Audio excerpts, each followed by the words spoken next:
COVID-19 or coronavirus is here. So it's important to have the correct information at hand, like knowing the symptoms: a high temperature, a cough, shortness of breath, or breathing difficulties. If you have symptoms, self-isolate to protect others and phone your GP. Visit hse.ie for updated factual information and advice, or give us a call.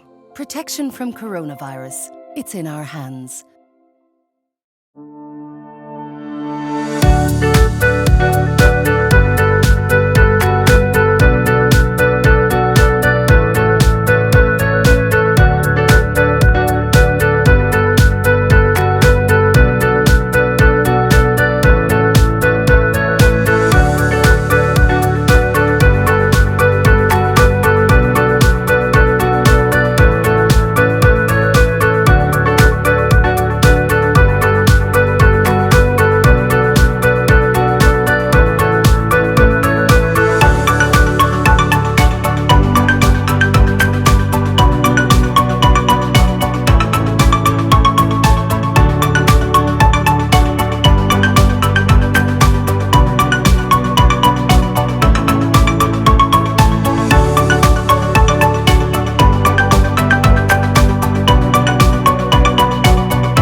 Gestational diabetes is one of the most common health problems that can happen during pregnancy.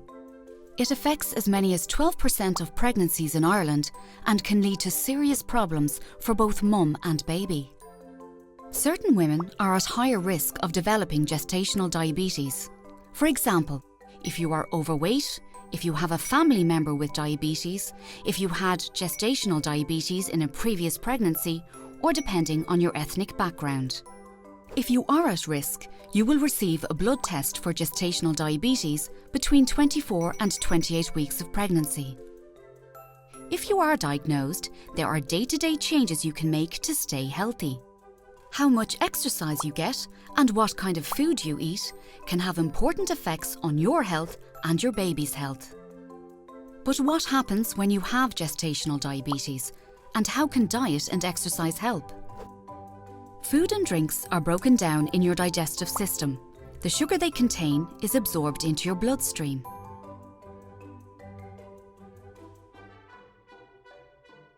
But sugar needs insulin to work. Insulin is made by the pancreas and helps sugar get into your cells. Insulin acts like a key that lets the sugar move from the bloodstream into the cells of your body, where it is used for energy. Pregnancy hormones change the way insulin works in your body. In the later stages of pregnancy, these changes make it difficult for insulin to unlock the cells and allow the sugar to enter. This is what is known as insulin resistance. Some insulin resistance is normal in pregnancy, but this means that your pancreas needs to work extra hard to keep blood sugar levels in a healthy range. When you have gestational diabetes, your pancreas is not able to keep up. As a result, too much sugar is left in the blood.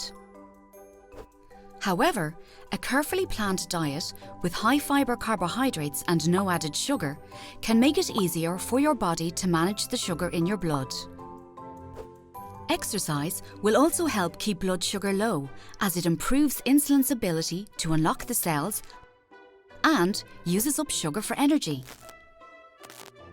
If blood sugar is controlled, your chances of a healthy pregnancy are the same as a non-diabetic mum. This makes diet and exercise powerful tools for a healthy pregnancy.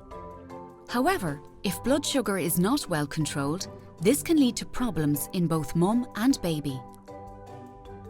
In a study of 23,000 pregnant women around the world, researchers found a link between high blood sugar in mum and babies that had grown too big.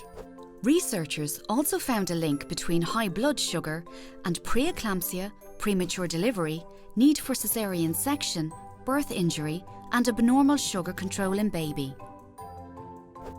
Diabetes during pregnancy can also put you and your baby at risk for problems later in life, including type 2 diabetes and heart disease. But there are actions you can take. Changes in diet and exercise, combined with close monitoring, can successfully manage blood sugar in 7 out of 10 pregnancies.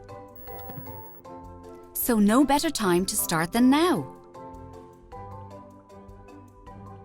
To learn more about Irish research on maternal and newborn health, you can visit the HRB Mother and Baby Clinical Trial Network's website.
my name is Sinead Thompson and I'm a community midwife at the National Maternity Hospital.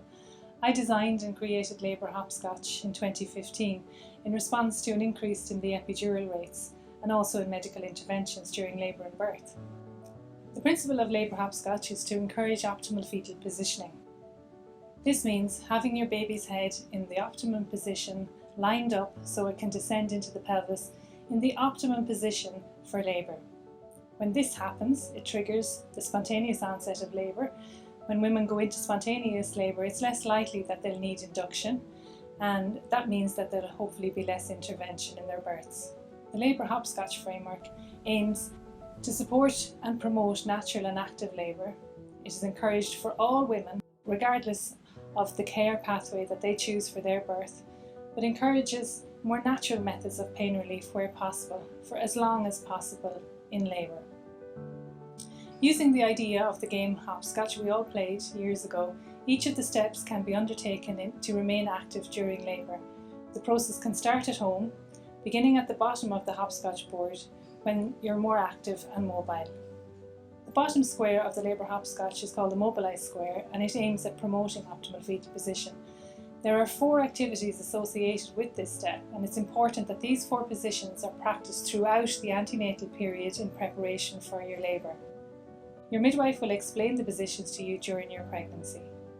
Our research findings, which we published in 2019 in our research study, showed that women who practiced Labour Hopscotch had reduced epidural rates, reduced the caesarean section rates, increased spontaneous onset of labour and vaginal deliveries, and most of all, there was an increase in birth satisfaction rates. Having a positive birthing experience makes a smoother transition to parenthood.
Nature has been researching your milk for hundreds of millions of years.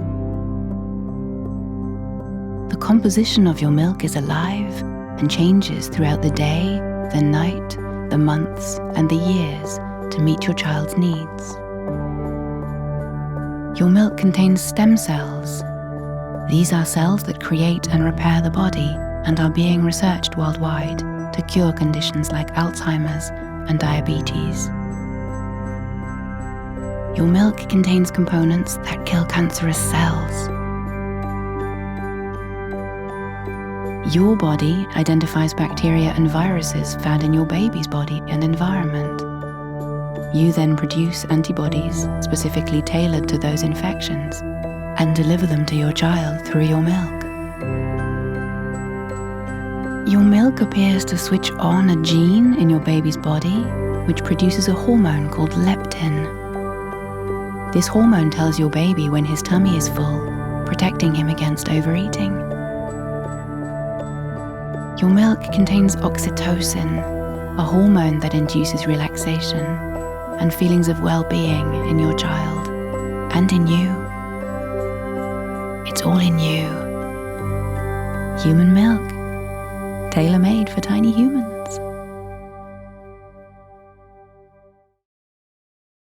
Changing your newborn's nappy is one of those things you'll be doing 7 or 8 times a day, so it's best to be organised from the start. Make sure you have everything you need ready and close to hand. Place your baby on a clean, soft, flat surface. Open the nappy and wipe away excess stools from the genital area with the corner of the nappy. Hold your baby by the ankles and lift up their bottom. Use soft cotton balls or a wet cloth to clean your baby. Clean around the umbilical cord area. For a girl, be sure to wipe from front to back. This will help minimise the spread of an infection. Swap a clean nappy for the dirty one. Use the tabs to see which way goes up. Avoid covering the umbilical cord as this can cause irritation. For a boy, keep his penis pointed down. Fasten the nappy at both sides with the tapes, making sure it's snug, but not so tight that it pinches the skin. Retape the soiled nappy around the contents, put it in a plastic bag and discard it in the bin. Dress your baby and wash your hands thoroughly. Babies wet their nappies several times a day. The number of wet nappies is a helpful sign of how much fluid the baby is taking in. Generally, a baby should have 5 to 6 wet nappies each day. This is a good indication that they're getting enough milk.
You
put your cold water in first, you add your hot, you just check it with your elbow. If it's comfortable for your elbow, it's fine for the baby. It's about 36 degrees centigrade, the water temperature. You put your hand underneath the baby's head like that. You just took the baby under your elbow resting on your hip. Now I'm holding the baby in the same position and I'm going to wash the baby's hair. So just wash it nice and gently. This is a very good baby. And I'm going to come back onto my mat and I'm going to lie the baby back down and I'm going to dry the baby's head well. Babies lose a lot of heat from their heads, so make sure that you dry the baby's head very well. Now, when you're lifting the baby into the bath, just turn the baby over on its side, over in this position. Just put one arm, your left arm, underneath the head and hold on to the left arm. And put your right arm underneath the bottom and hold on to the left leg. Now you see there is no way this baby's going to fall on me. I've got the head well supported with my arm here on the left and I've got a good grip of the baby. Now nice and gently you're going to let the baby into the bath. If the baby's enjoying it, of course, just leave them in for a little while. Babies are very used to water from being inside, so they love the sound of the water. I'm going to lift the baby out again. Now you see I'm lifting the baby out nice and gently. So you settle them down, give them a little cuddle, settle them down, and then you're going to dry the baby off well. Don't forget areas where they can get sore if you leave them wet. All babies are quite fat in here, so get right in there under the chin, because if you leave areas wet, they're going to get red and sore. They're all get right under the armpit here, where they're like that. And another areas get right under the behind the knees and in the groin area. They're areas that can actually get sore if you leave them wet. So you make sure that you dry those areas off very well.